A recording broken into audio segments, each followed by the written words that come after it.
Значит так, пока я тут работаю. Моя собака храпит.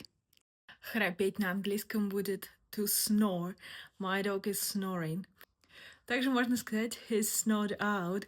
Это значит храпеть, спать без задних ног. Также знаете, когда дед так громко храпит, что не дает вам спать, можно сказать he's snoring his head off.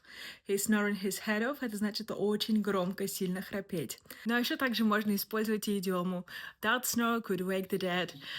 Этот храп поднял бы и мертвого даже. А вы храпите или нет?